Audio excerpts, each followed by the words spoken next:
Now before we get started today, I want to take a moment in remembrance, as baseball lost a great man recently. Charles Peterson was a first-round pick by the Pittsburgh Pirates in 1993 out of Lawrence, South Carolina. He played 14 years of professional baseball, making it as high as AAA. And he also played internationally in Mexico and in Asia. And since 2012, he's been a scout with the St. Louis Cardinals, as he was the signing scout of their 2020 first-round pick this year. Now, I was very fortunate to be a teammate of Charles. He treated everyone as an equal and with respect. And when I played with him in the Can-Am League, he would hang out in the bullpen with the pitchers in between his at-bats, as he DH'd most of the time. So it was an honor to be in his presence with the knowledge and experience which he had accumulated over the years, and he selflessly passed it on to the rest of us. He was a natural leader who truly cared about the game. Now, I learned a lot from him, and a great deal of what I share in these videos can be to his credit. Baseball is a family, and we lost a great one. Rest easy, big man.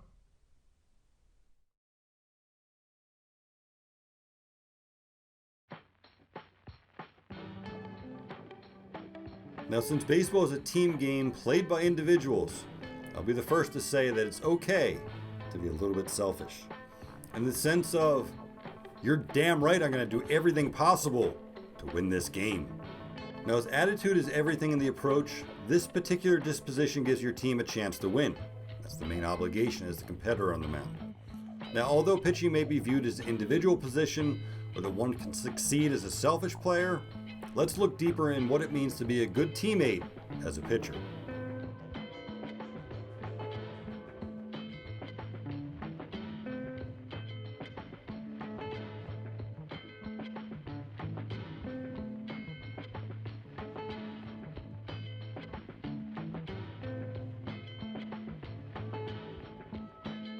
Now, as the pitcher is position number 1 on the field, each play begins when you are ready.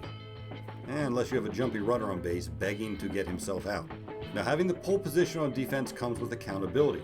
In the chronological order of events that go into every play, the first order of business is to make sure that all 8 of your teammates on the field with you are ready in position before you engage the rubber.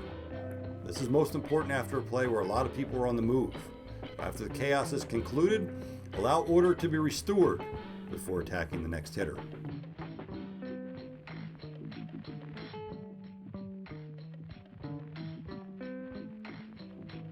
Now, the goal of pitching is to make pitches to get 3 quick outs each inning in order to get your team back in the dugout to score some runs. Now, sounds simple, of course. However, it's not always as easy to execute that. So keep that in mind during each inning, even during the difficult frames.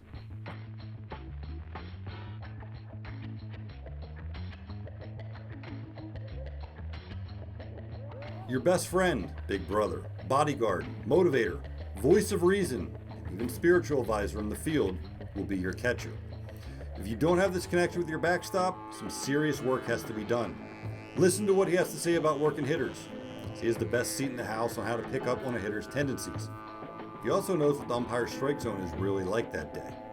A good catcher will be in constant communication with you, from well before your bullpen, all the way until you throw your last pitch of the game, and then some. Trust him and his input. As selflessly, a good catcher will wear a brunt of the poor result with you. That's solidarity. Now, if you aren't on the same page from time to time, work it out and find what is best. Because sometimes a catcher's conviction is all you need to get out of a rut and execute the right pitch.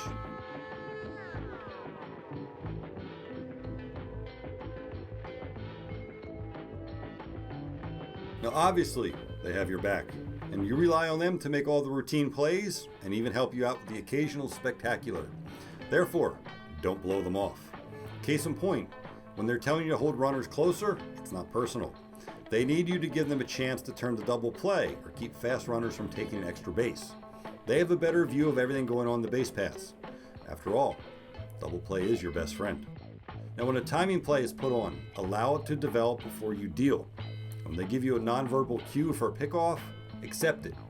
Pitchers will always take an out when they don't have to throw a pitch.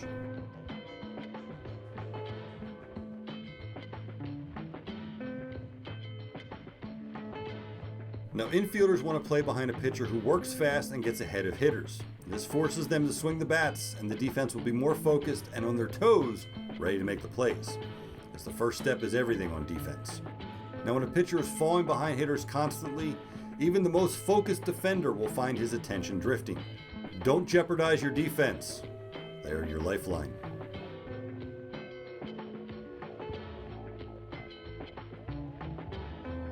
Now, errors are a part of the game. When a ball gets booted, don't glare out or make a scene at the guilty party.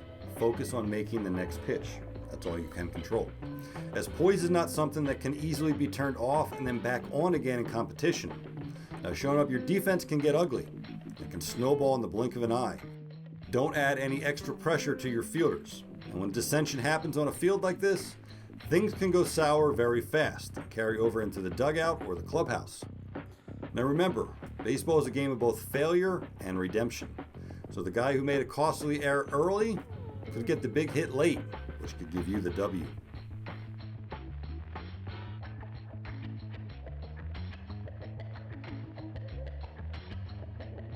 No matter what role you have on a pitching staff, the more innings which you can accumulate, the fresher the next arms will be.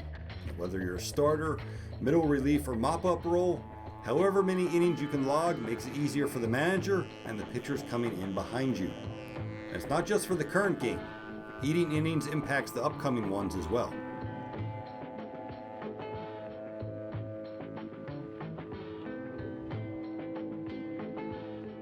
Now, on the topic of innings, when a starter gives up a bunch of runs early, it is his duty to grind through it and keep the score where it is.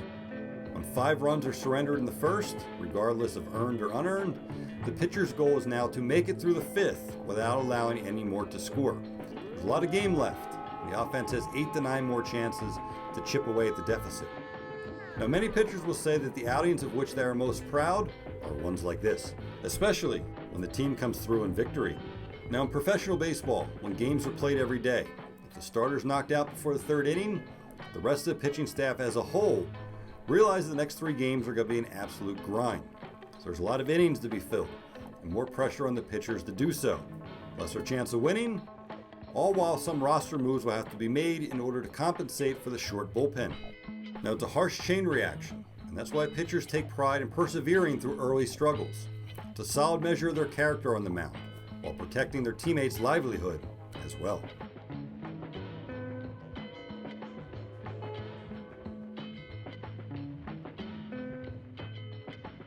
Now, as losing streaks happen and bad luck is often uncontrollable, this is essential to keep the team morale from crashing and burning. You can't point the finger directly in a loss. Even when deciding moments in the late innings are a cause for falter, occurrences earlier in the game brought it to this point. Now, over the course of a 9-inning game and the 54 total outs, a loss cannot be pinpointed to just one event.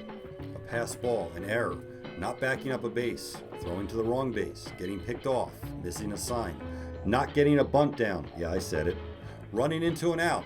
These all factor in the outcome of the decision. So when you go into battle together, you deal with the result together. Now, that being said, it's more fun to celebrate together. Keep dominating, my friend.